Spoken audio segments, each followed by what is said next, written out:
اچھا ڈاکٹر صاحب،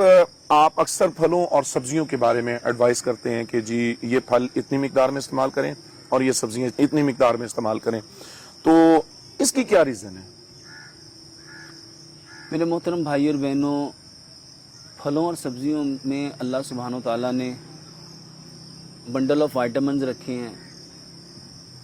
منرلز رکھے ہیں، الیکٹرولائٹس رکھے ہیں، اور ہماری باڈی کی جو ایک خاص مقدار کاربوہائیڈریٹس کی ہیں جی وہ سارے کا سارا اللہ سبحانہ و تعالیٰ نے پھلوں اور سبزیوں میں رکھا ہے۔ جی بالکل اس کی وجہ یہ ہے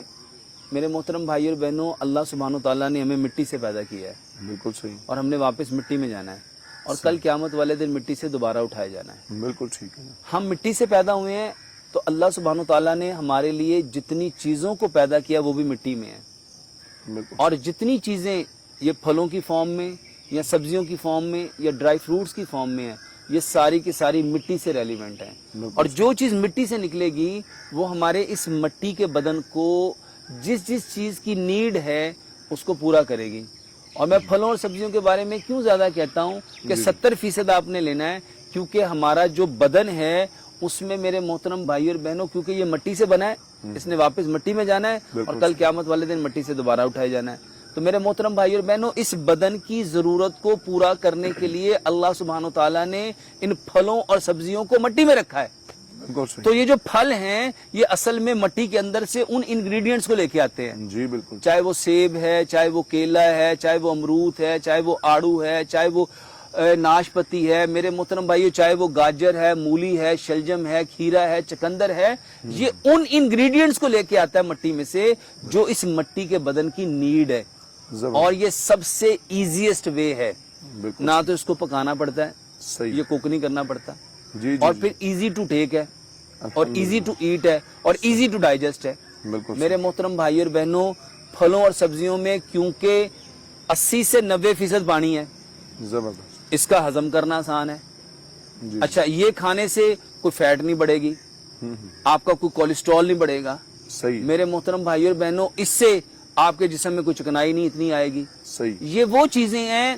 جو اللہ سبحانہ و تعالیٰ نے بدن کے لیے پیدا کی تھی، کیونکہ اللہ تعالیٰ نے اس کو پیدا ہی بگ کوانٹٹی میں کیا۔ ایسی، اللہ نے اتنی ہیوج کوانٹٹی میں پھلوں اور سبزیوں کو پیدا کیا۔ میرے محترم بھائی اور بہنوں، اللہ نے جس چیز کو جتنا پیدا کیا ہے وہ بدن کی اتنی ضرورت ہے۔ بلا شبہ، انفارچونیٹلی ہم نے ان چیزوں کو چھوڑ دیا، اور ہم ان لوگوں کو دیکھ رہے ہیں میرے محترم بھائی اور بہنوں جہاں پہ 11 مہینے برف رہے گی، ذرا سوچو کیا وہاں پہ پھل ہوں گے، نہیں، وہاں پہ سبزیاں ہوں گی؟ نہیں، اچھا، جہاں پہ 8 مہینے برف رہے، جہاں 6 مہینے برف رہے، جی جی، میرے محترم بھائی اور بہنوں، ہم لوگ ان لوگوں کی طرف فوکس کر رہے ہیں کہ یہ لوگ ہمیں ڈائٹ پلان دیں گے۔ میرے محترم بھائی اور بہنوں، ہمارا رب ہمیں بتائے گا، کیونکہ ہمیں رب نے پیدا کیا ہے، بلا شبہ، وہ ہمارا کریٹر ہے۔ ایسے ہی، اور یہ جو قرآن ہے، اٹ از اے ریزولیشن بک، بالکل، اور جو چیز رب تعالیٰ نے ہمارے لیے وحی کی صورت میں نبی صلی اللہ علیہ وسلم کے فرمان اور قرآن کے اکارڈنگ بتائی ہے، وہ یہی ہے کہ ہم نے جس چیز کو جتنا پیدا کیا وہ انسانوں کو اتنی ضرورت ہے۔ اور میں پھلوں اور سبزیوں کے بارے میں اس لیے کہتا ہوں کیونکہ اللہ سبحانہ و تعالیٰ نے اس کو پیدا اتنا کیا ہے، جی جی، اور ہمارے معاشرے میں پھل اور سبزیاں 70% پیدا ہوتی ہیں، اجناس 20% پیدا ہوتی ہے، اور جتنی ڈیری پروڈکٹ ہیں وہ 10% پیدا ہوتی ہیں۔ اس لیے ہمیں پھلوں اور سبزیوں کو 70% لینا چاہیے، کیونکہ یہ ہماری باڈی کی نیڈ ہے، اور ہماری ایکچوئل باڈی کیونکہ مٹی سے پیدا ہوئی ہے، اور یہ ساری کی ساری چیزیں مٹی سے پیدا ہوتی ہیں، اور اس کے اندر وہ سارے کے سارے انگریڈینٹس ہیں جو ہمارے بدن کی ضرورت ہے۔